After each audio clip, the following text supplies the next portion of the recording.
What's up, everybody? The next episode is super cool because I met Royce Gracie in Japan, asked him to come on my podcast, and he's going to be here, so don't miss it. Talking to the legend, the pioneer of MMA, Royce Gracie.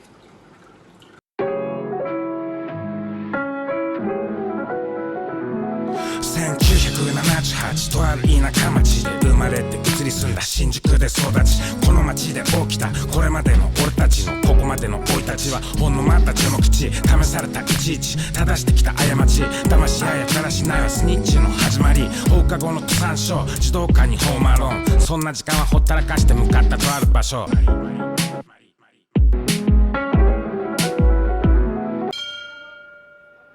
What's up, everybody, and welcome back to the Yamatodamashii podcast. Today, wow, what a guest. The pioneer of MMA. Enson, I don't know how the best way to introduce Royce is, but I almost want to say, if you're an MMA fan and you don't know who Royce Gracie is, go watch a different sport. Pretty much. These guys, Royce, his family, they changed the whole what martial arts is. Back in the day, everyone thought it was like Taekwondo, fancy kicks and punches, and here come the Gracies, and they just pretty much changed the whole idea of fighting, which is amazing. We didn't try to change. We were more in a quest to find out which style is the best. So it was a quest that my family had to start with my father, my uncles, my brothers, my cousins. Way back in the day, they're like, everybody claimed their style is the best. So there's one way to find out. Take the rules out, take the time limit, the weight division, no gloves, everything goes. And so remember those days. Yeah, well, when I first came across Gracie's Jiu-Jitsu, I was in Hawaii and I was looking for a martial art that I thought could protect myself on the streets. My whole I think it's kind of like Royce. He was defending the family's honor, fighting for the family's honor. For me, it was about learning to fight to protect myself. So it wasn't about sport jiu-jitsu at all. It wasn't about any type of like martial art. It was more for me. It was protecting myself on the streets. And I was doing, at the time when I first started, I was doing Taekwondo, Hapkido, and I was doing some Muay Thai. And then when I saw this guy, Royce knows him. He's a black belt. No, I think under Hickson. Romulo Barros was running a little stand with a TV going and had this little video, Gracie Jiu-Jitsu in action going. And I stood there and watched the video. And I was like, oh my God, this is exactly what I'm looking for.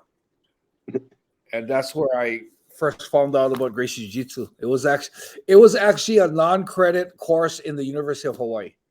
Wow. I remember at the University of Hawaii, yes. Helson, his brother Helson, was the one who taught me. He took me in like a brother because I was always at the house watching all their videos, and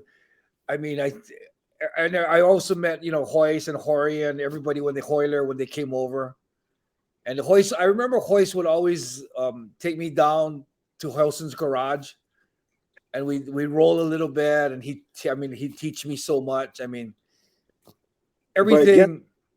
Like you said, most people want to learn martial art not because of point system. If you think about it, what room karate, taekwondo, and people say, oh, because of grapplers and jiu-jitsu, MMA. It's not that. It's because people want to learn karate, taekwondo, kung fu, whatever martial art it is, not to score a point. They want to learn to defend themselves in a street fight situation. But look at I think it was the last Olympics that I can't remember if it was karate or taekwondo. A guy got knocked the opponent out and he got disqualified for too much of excessive force. The one that got knocked out won the medal. It was like, it's a shame. Yeah. It was a shame, you see. So martial art in general was not made for point system. Like you said, it was made for you to defend yourself in a street fight situation. Everybody's looking for that. Yeah, for sure. So, Royce, we were super lucky that you ran into Enson while you were in Japan. We were unfortunate because your trip seemed very short. We were hoping, oh, maybe we could do this face to face while I was in Japan as well. But I just wanted to just hear a bit about your trip. You know, your experiences at the RIZIN event. Was there any particular fights or fighters that you were impressed with, and what was your just overall thoughts on the trip? Man, I take my hats off for all the fighters out there.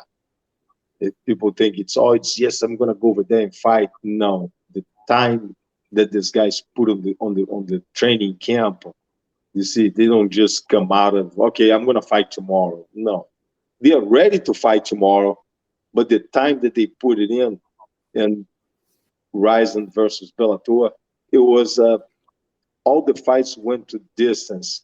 So that's how the level is. The level is so high. So it's not like one champion killed the other champion. Nah, it could happen, but the level is so high, man. Yeah, I was super surprised to see. I mean, I kind of knew when I saw the prediction, I was like, oh man, I hope they actually just do a good showing. I thought the Bellator guys are probably a level above the RIZIN guys, but I was really happy with the way they performed. It showed that RIZIN fighters can compete in the world, which was super cool to see. It was. How did you It's not like they're like got knocked out or got submitted on the first round, the first minute. No, they all went to the distance. So we showed the level is pretty high. How did you like the production? Oh man, Japanese production is always awesome. They always put up a show. My son was there with me, and he was like, "Wow, this is impressive." Did it? It's a whole show that they put up. Did it take you back, Royce, when they played the Pride theme? Oh yes, it always takes walk in the quietness of the crowd. You can hear a pin drop until it's time to cheer. Such a polite crowd, man. It's unbelievable. So the coaches don't have to yell. They can talk to their fighters. Yeah. Can hear everything. Royce, when you go to Japan, do you have a particular favorite memory? I mean, you've visited so many times, right, for so many fights, and I'm imagining you've been in the interim even after your career. I was wondering, is there a particular favorite memory you have of your time in Japan? Oh man, I always like to visit the same old spots. Go walk around by Roppongi, go walk around by Shinjuku Station. It's just to walk around to be able to see again and again. Ginza and go all these places, man. It's just to walk around. It's like, wow, okay, I remember this. It's always a good feeling. Nothing like Japan, yeah. Awesome. And go eat guru guru. The guru sushi. Always good food, right? So, I mean, we were curious, before this, we did the episode, me and Enson were kind of talking around, different topics to talk about this episode. And one of the things we were curious about was, for me personally, as an MMA fan, MMA kind of starts in 1993 with yourself in that UFC 1.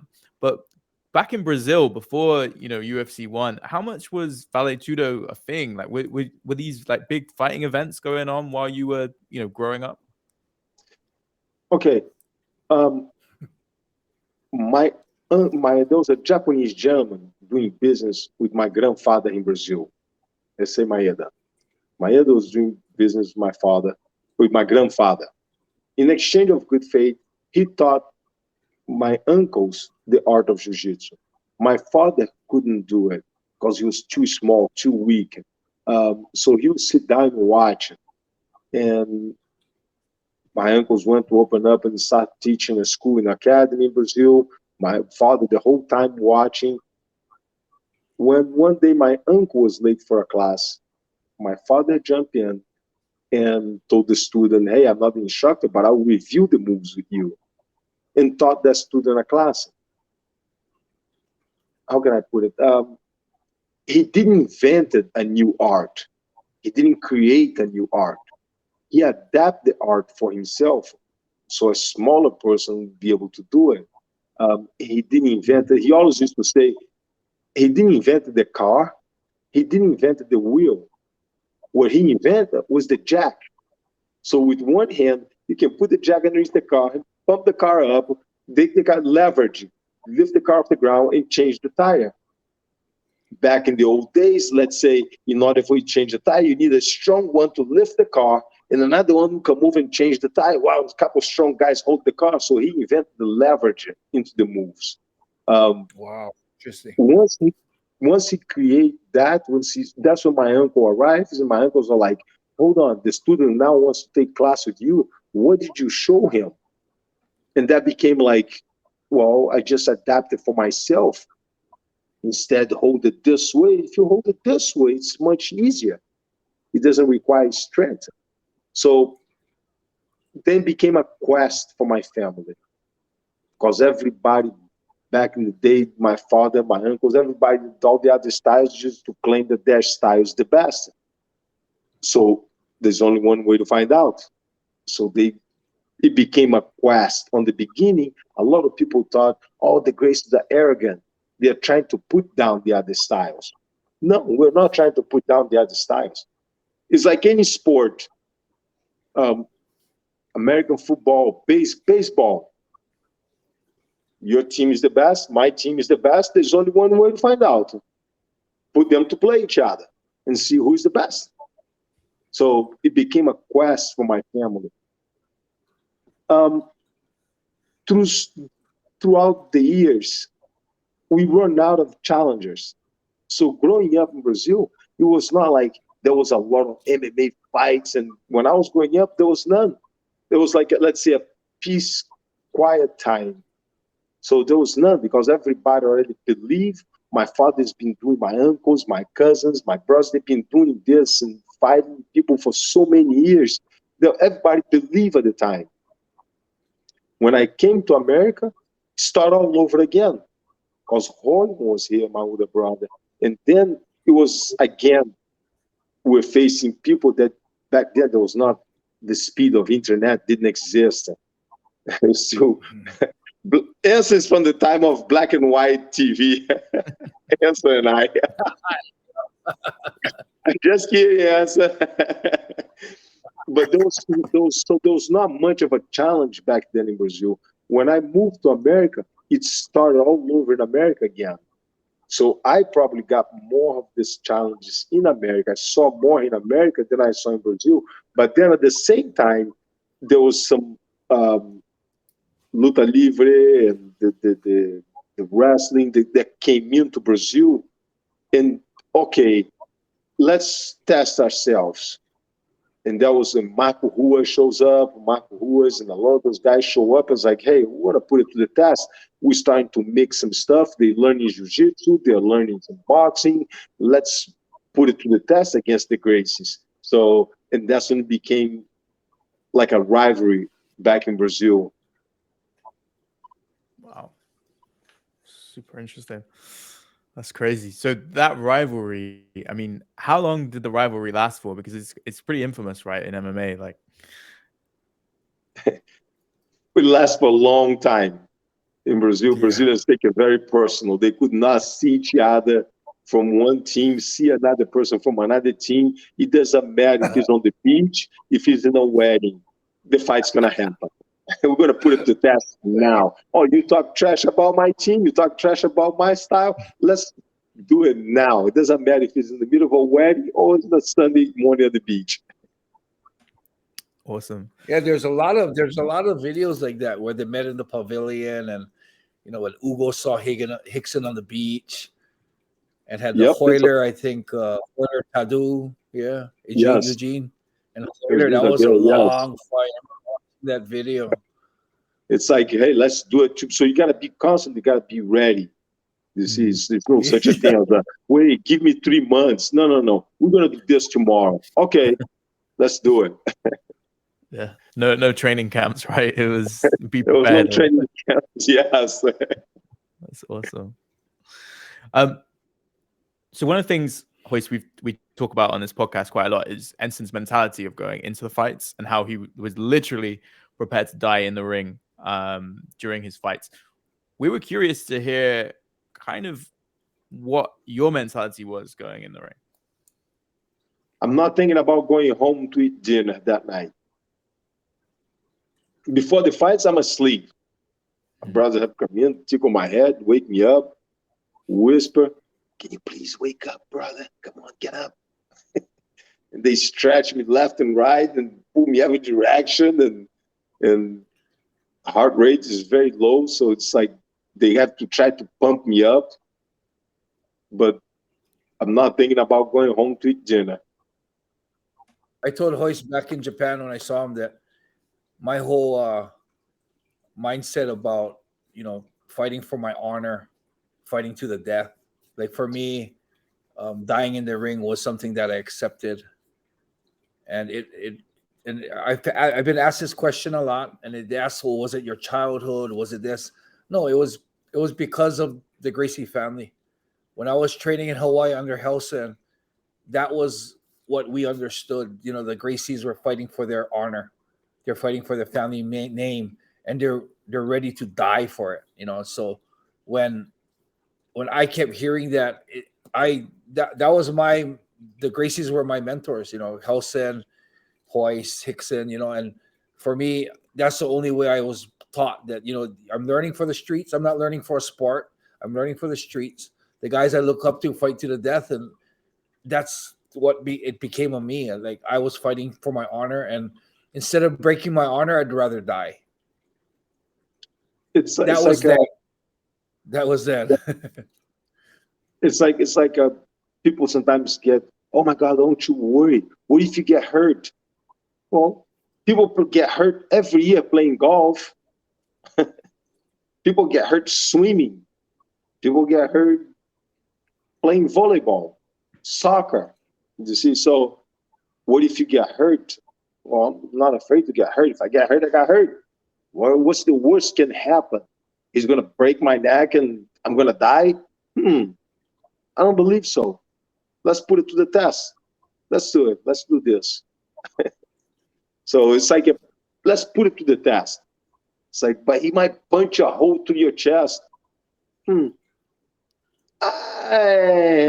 He's deadly. Okay, let's see it. I want to see how he's going to punch a hole through my chest. You see, he's going to kick your head off your shoulders, and people put their imagination. It's like, okay, do it. It was real interesting because when Hoist fought in the UFC 1, I was already training. I think I was a blue belt at the time, but I was already training and I knew how good Gracie Jiu-Jitsu was, and I knew the whole world didn't know.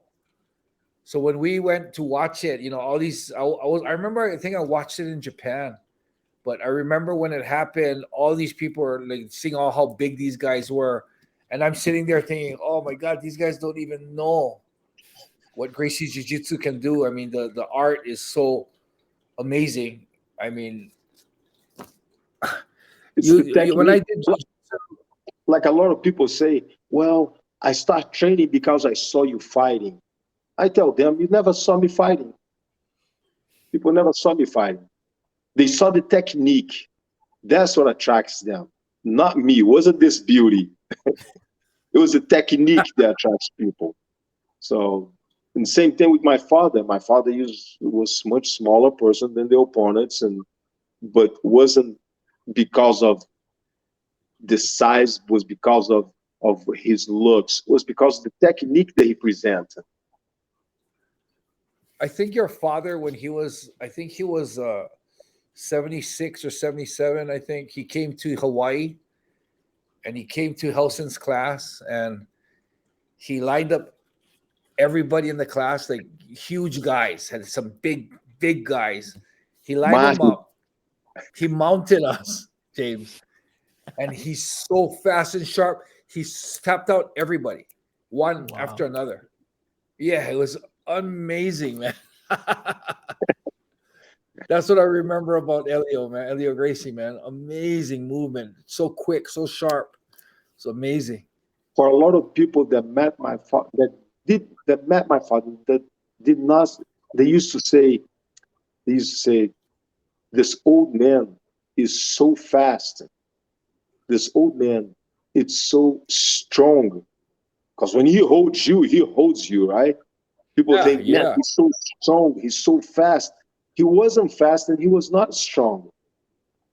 Timing, he had perfect timing. Timing made him fast. And leverage made him strong. It was unreal. He would grab one hand in and he'd play around. He'd like, whoa, whoa. He'd like play around. Boom, it's in, like, whoa. It's amazing. It's amazing. And then when he holds the bites like a pit bull, man, he won't let go. He lays down and it's like, ooh, like, whoa. I mean, he tapped out everybody in the class. Yeah, but people think that my father was strong. He was not. He had perfect leverage and he was fast. No, he was not. Yeah. It's the difference between two boxers or two fighters. It's timing. They all know the same thing, but who have the best timing is the one that's going to win. You know what I wanted to ask you, Royce, is because you said something to me at the when I met you in Japan. You said something about when I was talking about willing to die in the ring. You looked at me and said, "What the hell were we thinking?" You know,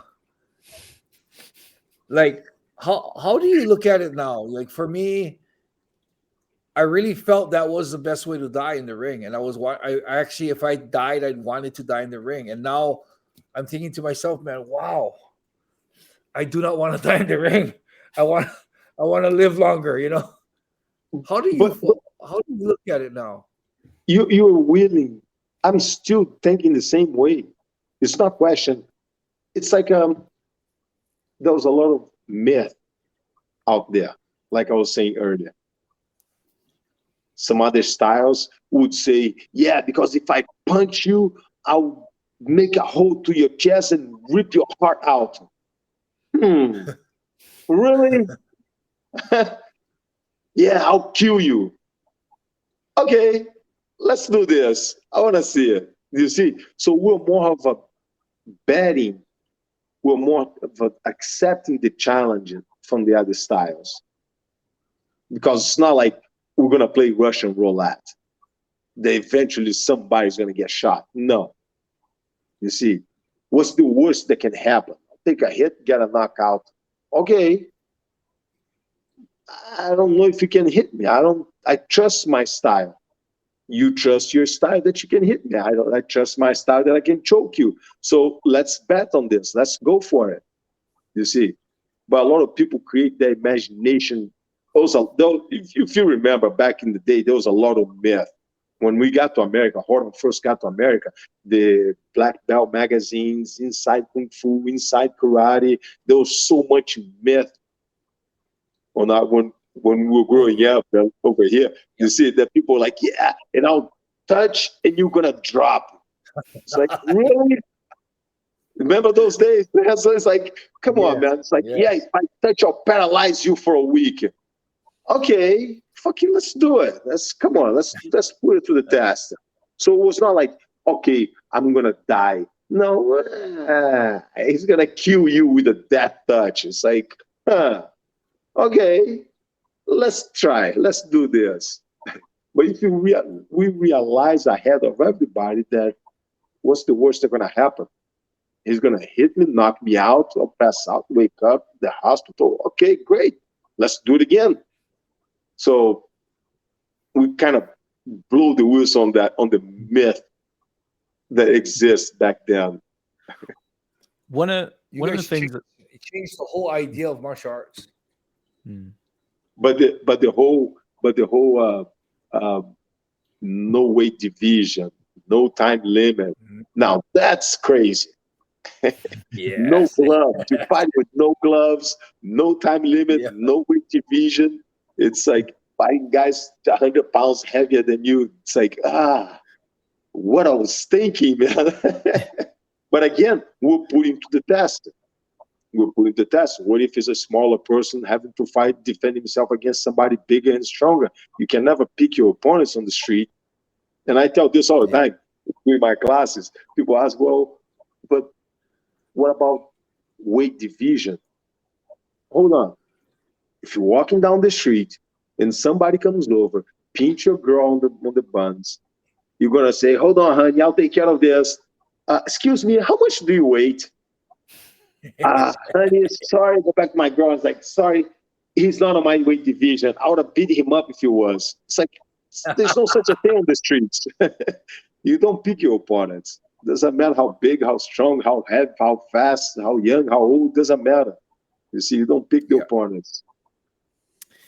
One of the things I'm really curious about from both of you guys is you were both notorious, right, for just not tapping with submissions. You know, the guys, you know, who you were facing might have something quite close, something quite deep, and it did not look like it was ever going to be an option for you guys to not tap. That's something you do not see these days in MMA, right? You know, we actually, me and Enson talked about a recent example where one of the fighters, current fighters, Bryce Mitchell, was saying, you will have to kill me to finish me. But then, you know, he got the choke and he tapped pretty quick, right? So to me, it seems like that has kind of disappeared in modern day MMA. Like, why do you guys think that is? I think because today they're thinking of a career. Dude, somebody catching arm lock, man, and I hurt my arm. I'm going to spend 6 months out. I can't stay 6 months out and then start training again. It's going to be a whole year before I fight again. So they're thinking of a career. Back then, we were thinking about our heart. You see, you catch me in arm lock, man, there's no way I'm going to quit. Go ahead, break it. Take it home with you. But I'm not going to quit. So I think today's more of a career. Back then was more of a moral, more of a personal issue. Yeah, I think back then we fought for honor. Like what you said, heart, And, you know, for the people nowadays, it's a sport. It's a way to make a living. You can't get too hurt because you're not going to be able to fight and get a payday. You know, I think it's changed. It's a whole different era. Like, you know, a lot of people are, you know, like the people that are fighting nowadays, it's because it's a sport and it's understood. Back in the day when Royce was getting into the ring in UFC 1, 2, 3, 4, only the people who were fighting for honor or the people who wanted to test their heart were fighting, not these people who were thinking, I want to, because they weren't making that much money. It was like nowadays they're making so much more money when, you know, it's like you're not fighting for money or fame. I mean, it was considered what a human cockfighting is illegal in most of the states, you know. So it wasn't a popular sport, man. It was the guys that are getting in the ring were there to test themselves. Yes, we're not thinking about money. If we get paid, we get paid. If we don't get paid, life goes on. So we're not thinking about that. It was not a money making. It was not a job. It was more of a proving grounds, test ourselves, honor. How do you feel about back in your day and back in my day when it was still like a martial art where you're testing yourself, to now it's changed to a sport, and now it's even going further into entertainment where they're shit talking each other. They're, you know, how do you feel? I mean, how do you feel about that movement of the sport? I mean, at the beginning, like you said, it was a style against a style. So it was proving grounds. Everybody was trying to find out what works and what doesn't. Like I said, we whistle blow all the myths out there, the death touches and the punching a hole to your body. And it's like, okay, it doesn't really exactly happen that way. So we blew that out. Then it became, everybody had to learn jiu-jitsu. It became not a style against a style anymore, but it became an athlete against an athlete. But now they have to sell tickets. Some people can talk. Some people can talk trash. Some people don't need to talk trash. So, and they sell the fights. Khabib, for instance, doesn't need to talk trash. He sells the fight. He shows up and people are going to be like, his presence. There was a lot of that back in the day. Charisma. You see, he doesn't have to say a word. He will come in and he will perform. He will sell the fight. But a lot of people force the trash talk and then become insulting. You see, it's not just trash talk. We had that back in the days. There were some guys that could talk trash, but then there were some guys that always tried to force to talk trash. And that doesn't come out. It comes out more like an insult. Come out like, come on, it's another wannabe. You see. Yeah. Yeah, no, I wholeheartedly agree. Do you find yourself still a fan? I know you're the an ambassador for Bellator, Royce, but are you still a fan of the sport? Oh, yes. I like to watch the champions because they know how to use this. That's why they're the champions. They're not just coming in to duke it out in a bloody mess. And no, not they're not trying to impress the crowd, that show the crowd that they're tough. No, they're the champions for a reason. That's an awesome way of looking at it. And any particular champion that you're a particular fan of? All of them. Yeah. All of them. All those fighters that come in and put their time in the cage and they know how to use strategy. And they make it, the fight sometimes look, it's easy. It took only 30 seconds, but go see how many hours he put on the training camp. You see, It's been years training, and he was able to make the opponent take the wrong step, knock the opponent out in 30 seconds, but it wasn't easy. Yeah, awesome. Just going back in time a little bit, a few questions on that side of stuff. UFC 1, right? There are plenty of different versions around why it was yourself representing the Gracie family in UFC 1. We were wondering whether you could maybe just clarify, and in your own words, why it was yourself instead of maybe Hickson or one of the other brothers. Why looks, man, come on. It was simply looks. It was going to be on national TV. We said we're going to put an ugly brother, ugly cousin, flower ears, face all smashed up. You got to put somebody good looking, man. Come on. The poster boy. You should have known that, James. Sorry. My father was like, hold on, who's a good-looking one of the family? He has to keep claiming that he's a good-looking one. Yeah. Actually, all of you guys are good-looking, so. No, I would say, I think I was on the right way at the right time. And even though a lot of the brothers and cousins would have do the same job, they would have, they were more violent, I would say. So my father's order was, do not hurt your opponents. And I was like, Dad, they're trying to knock me out. They're going to punch a hole through my chest. They're going to rip my head off. They're going to break my spine. And my father was like, well, use Jiu-Jitsu only.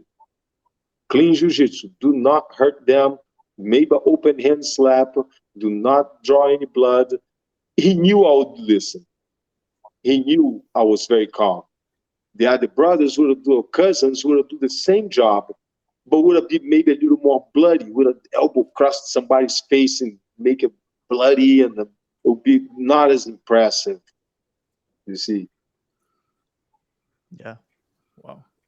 I did hear that because they wanted to show the technique of jiu-jitsu instead of the strength of Hickson up there pounding him, elbowing him in the head. They'd rather have the technique. I think Helson told me that once after my second fight, because from the mount, my first fight that I fought in Japan, from the mount, I just mount punched the guy, and I could have took his arm, I could have took his neck, but I just stayed and punched. And I think Helson pulled me on the side and told me that you got to show jiu-jitsu, not that type of violence. I remember him telling me that. Yeah, that was the idea, was to show that it's jiu-jitsu, a humane way to subdue your opponent. You don't need to bash the guy's face. You can, even though he's a professional fighter, we can subdue the opponent without hurting the opponent. Awesome. Yeah. And So you move, obviously, you have the amazing success in all the UFC tournaments. You then move over to Pride. One thing I was really curious about, and so was Enson, was before Pride started, the big rivalry was between Takada and Hickson. And that kind of came from when there was an incident where Anjo came to Hickson's dojo. And it's very infamous. There's apparently a tape that no one's seen, although Enson's seen it. But I was curious, is that something were you in the gym when that happened? I was not. It was a surprise visit by him. It was like, hey, we're going to come over tomorrow. Okay. But then he showed up and was like, we're here to fight. We were like, Hickson was like, okay, let's do it. He knew he was coming, but I don't think it was announced that they were going to fight. It was a misunderstanding on the language. It was like, oh, Angel wants to come and visit. He's like, okay.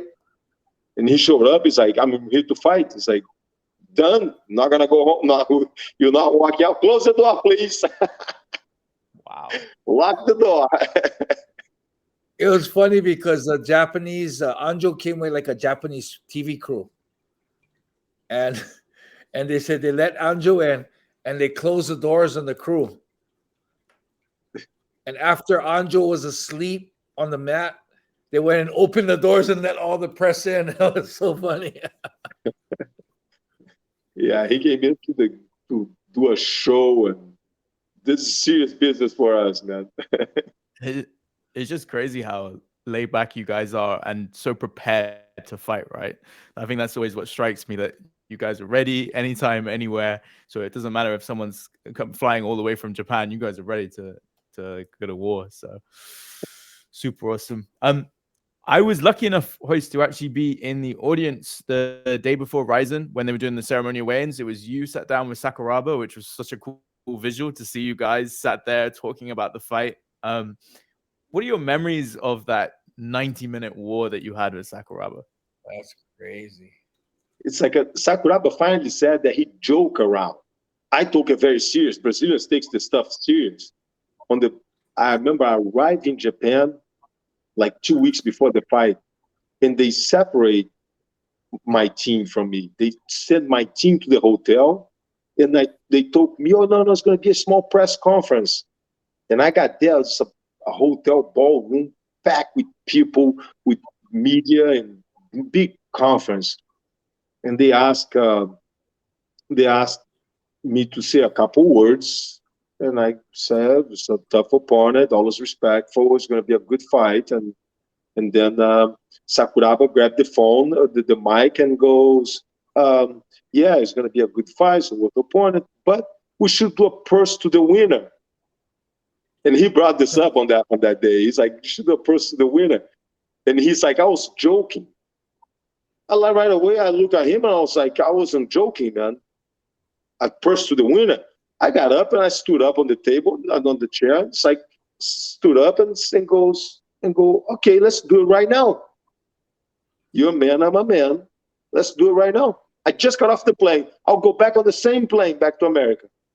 So, and he got quiet. He didn't know what to say. He's like, got stuck. Wow. And I look at the media, I look at the promoters, I put the pack of money outside. The win will be right out. Everybody go outside. And everybody stood still. I was like, I don't think this fight's going to happen now. I think you guys are going to have to wait for 2 weeks. And he's like, yeah, I was joking. He told me on the media that day, New Year's Eve, and he's like, I was joking about it. Well, I took it serious, calling me out like this. It's a joke, man. Calling me out. Come on, don't call me out. We don't take jokes very well. That's awesome. I mean, that is definitely something that doesn't exist so much right today now. Like that level of like, if you call me out, I'm here. Like, let's do it. Yeah, wicked. And then also in the Pride run, one of the fights that always kind of stuck with me was the Yoshida fight. The first one, because of the scale of the event, the Shockwave 2002, 91,000 people in the arena. What was that like to perform in front of such a huge crowd?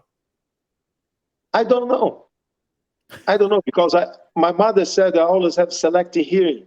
I only hear my coaches, my brothers, my cousins, my father. That's it. The crowd, I don't hear the crowd. I only hear my families when they're talking to me, my coaches. That's it. That's brilliant. I mean, yeah, But yes, it was 91,000 at the You stage. can kind of see it in whenever Royce fought, he was, you could see it in his eyes how focused he was. 91,000 people at the stage with live TV going on. It was huge. Yeah, it was massive, right? They kind of, the promotion of that was, it was pretty huge. cool. But the finish, right, was super controversial because they said that you were out and you immediately protest that you weren't out. You obviously, they kind of took quite a while before you could get that rematch. Was that at the time, was that something that really annoyed you? Oh, yes. I don't mind. I lost before. I know how to lose, but don't cheat me. He just covered my face, look at the ref and said, ref, he's out. Ref stopped the fight. It's like, whoa, hold on. I was up off the ground before the ref and him. I was standing up over the ref. Yeah. It's like, why did you stop? It's like, well, he said you were out. I was like, dude, really? Yeah. We know how to lose. We lost before. But don't cheat, man, because that's a very bad way to, no. Yeah, to me, it was always one where it should have, started the fight back up again because there was clearly no tap or nothing. So I can only imagine guys like yourselves having that happen to you, how much that must infuriate you guys. It's a very bad feeling. Like I said, most fighters know if they lose, they know, okay, I lost. I admit. But to be cheat of it, and that was a very bad one. It wasn't even a close. It's not like he had something. He just practically just covered my face, covered my eyes, and just like look at the ref. It's like, he passed out, ref. From what? He didn't have anything. So. Yeah. But then on the rematch, I beat the hell out of him for 15 minutes. And then it was a draw, right? They consider a draw because nobody quit. But I told my corner, I'm not going to tap him. I'm going to beat him up. Wow. That's awesome. Yeah, I mean, Enson, you never had that scenario, right? I mean, but you dealt with cheaters, right? Like we talked about the Rose fight. The thing is with Pride, yeah, they had no clout over me. They knew I was the type of guy that wouldn't take shit, and they had no Yakuza power over me either. So, whenever they did like those sketchy fights with Takada, and Takada Coleman, those kind of sketchy fights, I've never heard of or that never came my way. I've never heard of that. I didn't even know if Takada was real or whatnot. I didn't know anything. They were afraid to even. They knew I'd get upset that I'm in this ring. I'm testing myself, and I would really not like people throwing fights or doing fake fights in the ring that I'm stepping in. So yeah, I've never had anything like that. They would never dare cheat me. Is that how you felt, Royce? Did you feel like it was like the organization that almost cheated you in that sense? I don't know. I can't say that. I can't accuse anybody. But for the fighter to look at the ref and tell the ref, hey, he passed out, ref right away, stop the fight. And that's why they put that as a no contest. They know the ref messed up that one. So, but I can't accuse of who did what. My opinion on that is, it probably wasn't Pride that did it, but I think it was Yoshida trying to find the easy way out of the fight and taking advantage of a very inexperienced referee. Totally wrong. Yes. Yeah. Could it be? Because on the second fight, I just beat him up, man. The entire 15 minutes, beat him up. He maybe hit me once or twice, maybe twice. It wasn't a fight. I call that was a beating. And there's a great picture out there that I'm standing on high and shoulder, my arms up, and Yoshida's on the ground, on his knees on the ground, like crying. So, Royce, I wanted to ask you one more thing as well, just about your past. In 2004, you signed up to fight Akebono, a huge Hawaiian sumo wrestler. What possessed you to go back and do a fight with a man of that scale? I never choose opponent.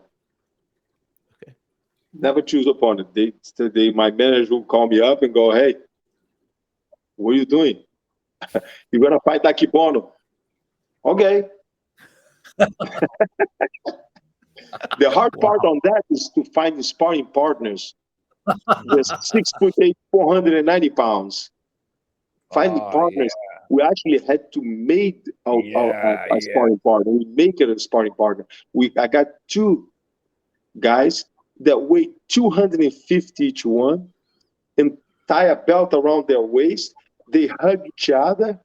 Okay, they'll be hugging each other, and they'll be one use the left hand, one will use the right hand. Wow. And put both of them on top of me and to punch me from the guard. Because I knew he was going to be inside of my guard. Oh, wow. So I didn't have anybody that big. I had to get used to. How did you find that fight? Was it hard at all? To get, he's heavy. After we went to the ground the first time, I did not believe that he would be able to get up. And he did get up. He got up, and I was going to his back, and he just swiped me off like a fly, man. So I pulled against the ropes. I was like, I can't believe this guy got up, man. I was like, wow. Like, I thought once he goes to the ground, he would not be able to get back up. But he got up pretty fast. I was going to his back from the guard, going to his back. He got up and just swiped me off. I was like, let's do it again. Came over here for this. So same thing. Brought him to my guard. From the guard, got to a omoplata and wrist lock.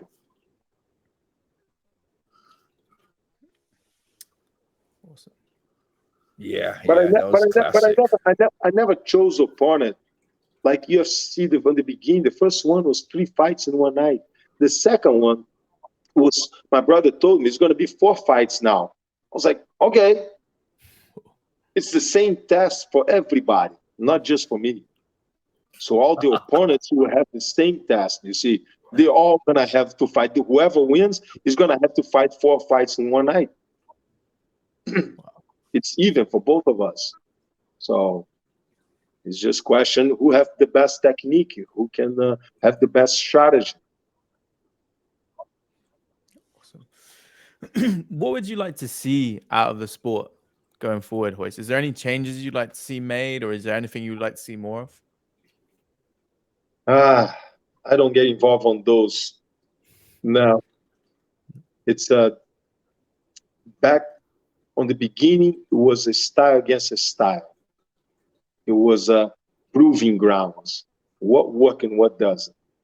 Now it's more of an athlete. So it changed. The strategy changes. The time limit. Before there was no time limit, but I understand it was proving grounds. You couldn't have time limit. You couldn't have weight division. But now everybody learned the same thing. Everybody knows Gracie Jiu-Jitsu. Everybody knows how to throw a punch, how to kick, so how to wrestle. So it's the time limits. It's equal for both fighters. The time limits equal. Both know the same styles, pretty much. They both know stand-up. They both know the grappling.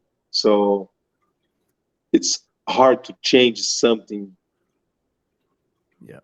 Yeah, for me, James, I personally would want it to go back to what it was in the day where there was no weight classes, no time limits, and you fought anybody, But I also do understand that mixed martial MMA is so big today because they have rules, because they have time, they have weight classes, they have time limits for TV.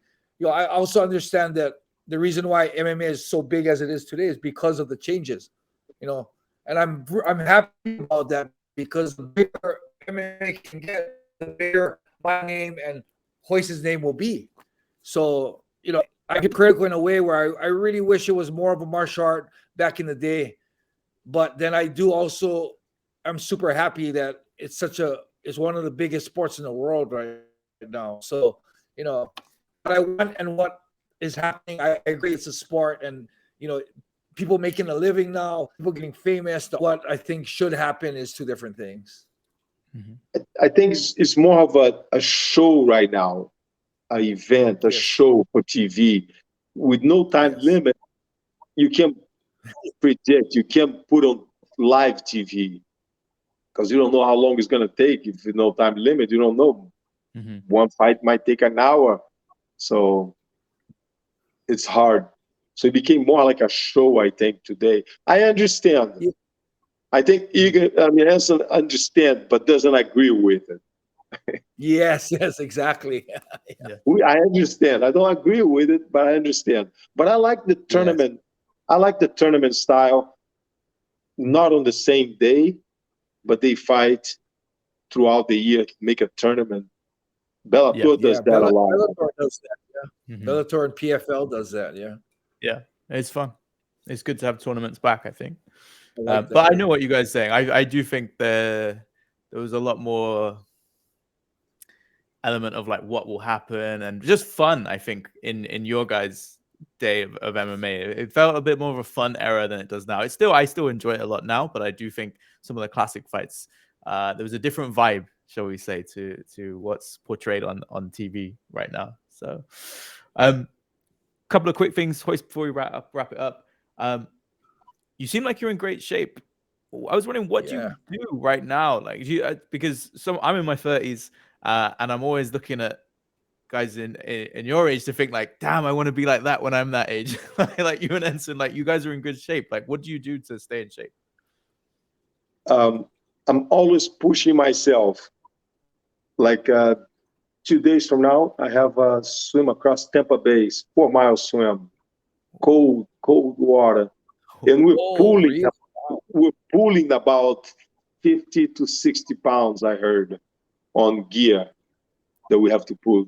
Full gear, like the Navy SEALs, full gear up. We got to swim across, dragging about 50 pounds of gear behind us in the back. And it should take about 4 hours for us to go across. Whoa. Wow, that's cool. We're always pushing, always finding a new challenge. It doesn't matter, any day, from a hike to a run to a swim. That's awesome. Yeah, so it's more, rather than sort of doing set exercise, it's more about your mindset, right? You're just looking for the new challenge. I really like that. That's really cool. It's always looking for a new challenge and always training for something. So can't stand still. And teaching. I travel all over the world 7 months of the year, teaching everywhere. So nice. Awesome. That's awesome. Life is good. Life is good in my world. Yeah. Here too. Life is great. No, it's awesome to see you guys do so well, right? I think that's what a lot of viewers of this podcast would like to see some of the OGs, the legends, you know, living their best life right now. I think it's good inspiration, not only for you know, fans like myself, but also the current fighters to know that there's life after fighting, right? There's good things that you guys can go and do, and you guys are both super active with all the activities you guys do, you know, after fighting. So it's awesome. It's always nice to see Royce. I see him sometimes at the Bellator in Hawaii. Got to see him in Japan again, and I mean, it's so awesome to see. I mean, he was one of the guys I really looked up to. He's one of the guys that molded my mental belief of the sport. And he's one of the big reasons, you know, him and especially Renzo, they're the two guys that really I looked up to, and probably the reason why I never did tap. And it's always nice to see you, Royce. And if you're ever in Japan, now we got our contacts, so hit me up. Yes. We go to dinner, go hang out, man. Be nice. I'll most likely I'll be at the Hawaii Bellator in Hawaii. Coming in up. June, yeah. I think it's May. May. It's June. It's going to be, We move to I think, the June. 3rd week of June. I'll be there. Yes, it's moved to June. They got the venue. I'll see you then, man. Awesome. All right. Well, thank you so much, Royce, for joining us. It's always Thank super you, cool for me guys. to talk to you guys. So yeah, thanks everybody for watching, and we'll talk again soon. Thank you, Royce. Thank you. All right, that was so awesome. I'd like to thank Royce for coming out, taking the time. And if you guys have any more questions on what we talked about or any other new guests you want us to bring about, let me know. And don't forget to like, subscribe, and share. Thanks for watching, everybody. Right on.